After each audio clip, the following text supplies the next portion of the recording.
Breaking news చూస్తున్నాము. ఇన్నాళ్ళు ఎంతో ఆసక్తిగా ఎదురు చూసిన బీహార్ సీఎం ఎవరే అనే దానికైతే క్లారిటీ వచ్చేసింది. ఇక మరోసారి నితీష్ కుమారే ముఖ్యమంత్రిగా ప్రమాణ స్వీకారం చేయనున్నారు. ఈ మేరకు రేపు కేబినెట్ లో సమావేశం జరగనుంది. ఇక కేబినెట్ సమావేశం అనంతరం ఇప్పటి వరకు కొనసాగిన ముఖ్యమంత్రిగా నితీష్ కుమార్ రాజీనామా చేసి అనంతరం మరొకసారి ముఖ్యమంత్రిగా బాధ్యతలు చేపట్టే అవకాశం ఉంది. ఇక రాజకీయ చరిత్రలోనే 10వసారి ముఖ్యమంత్రిగా నితీష్ కుమార్ రికార్డు బ్రేక్ చేయనున్నట్లుగా తెలుస్తోంది. రేపు బీహార్ కేబినెట్ భేటీ అయితే జరగనుంది. కేబినెట్ భేటీ తర్వాత నితీష్ కుమార్ రాజీనామా చేయనున్నారు. 2 లేదా 3 రోజుల్లో సీఎంగా మరొకసారి ప్రమాణ స్వీకారం చేయనున్నారు. 10వసారి సీఎంగా ప్రమాణ స్వీకారం చేయనున్నారు నితీష్ కుమార్. ఇక ఇప్పటి వరకు 9 సార్లు ఆయన సీఎంగా ప్రమాణ స్వీకారం చేశారు. మొట్టమొదటిసారిగా 2000 సంవత్సరంలో మార్చి 3వ తేదీన నితీష్ కుమార్ ముఖ్యమంత్రిగా ప్రమాణ స్వీకారం చేశారు.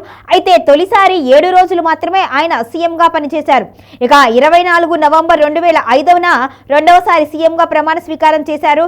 ఇక గత ఎన్నికల్లో భాగంగా 2024లో ఆయన ప్రమాణ స్వీకారం చేశారు. ఇక ఇప్పుడు పొలిటికల్ హిస్టరీలోనే నితీష్ కుమార్ రికార్డు బ్రేక్ చేస్తున్నారు. 10వసారి ముఖ్యమంత్రిగా నితీష్ కుమార్ మరొకసారి ప్రమాణ స్వీకారం చేయనున్నారు. ఇక ఇది రాజకీయ చరిత్రలోనే అత్యధిక సార్లు ప్రమాణ స్వీకారం చేసిన ముఖ్యమంత్రిగా ఈయన చరిత్రలో నిలిచిపోనున్నారు. ఇప్పటి వరకు ఎన్డీఏ ప్రభుత్వం ముఖ్యమంత్రి అభ్యర్థి ఎవరు అనేది ప్రకటించలేదు.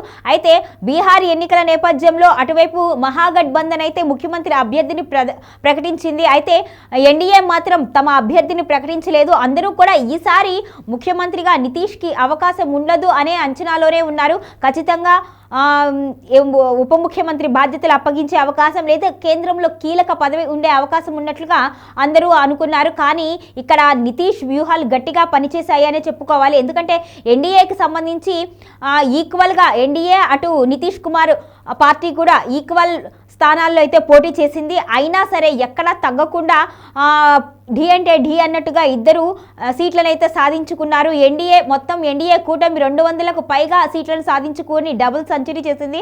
కేవలం బీజేపీయే 90కి పైగా సీట్లను అయితే సాధించుకుంది. ఈ నేపథ్యంలో మిగిలిన పార్టీల్లో కలిసి ఎన్డీఏ ఖచ్చితంగా ప్రభుత్వాన్ని ఏర్పాటు చేయగలదు. అయితే ఎట్టి పరిస్థితుల్లో నితీష్కి అయితే ఈసారి అవకాశం ఇవ్వదు అనే ఊహాగానాలు అయితే వినిపించాయి. మరి ఆ ఊహాగానాలన్నింటికీ కూడా చెక్ పెట్టే విధంగా ఆయన చాణక్యం అయితే పనిచేసింది అని చెప్పుకోవాలి. ఇక్కడ నితీష్ కుమార్ చాణక్యం బాగా వర్కౌట్ అయింది ఎన్డీఏ విషయంలో. ముఖ్యంగా మోదీ, షా వీరిద్దరి మధ్య నితీష్ కుమార్ అయితే నెగ్గారు అని అనుకోవాలి. మనం గమనిస్తే ఖచ్చితంగా బీహార్ ఎన్నికల ఫలితాలు వచ్చిన రోజు మోదీకి గజమాల వేసే సందర్భంలో నితీష్ కుమార్ని లాక్కొని మరి ఆయన మాల వేసుకున్నారు. ఈ సన్నివేశం అయితే అక్కడ చాలా ఇంట్రెస్టింగ్గా ఉంది. సో అప్పుడే చాలామంది అనుకున్నారు ఖచ్చితంగా ఈసారి నితీష్ కుమార్కి అయితే అవకాశం ముఖ్యమంత్రిగా ఇవ్వరు, కానీ విజయోత్సవంలో ఆయనతో బాగా ఉన్నారు అనుకున్నారు. పార్టీ ప్రచారాల్లో అయితే నితీష్ కుమార్ అంటి ముట్టినట్టుగానే వ్యవహరించారు. మోదీ సభలు నిర్వహించిన నితీష్ అక్కడ యాక్టివ్గా లేరు అనేది మనం చూసాము. ఈ పరిణామాలన్నింటినీ బేరీజు వేసుకొని ఖచ్చితంగా నితీష్కి అవకాశం ఉండదు ఈసారి అని అనుకున్నారు. కానీ వీటన్నిటిని తిప్పికొట్టే విధంగా నితీష్ వ్యూహం అయితే పనిచేసింది.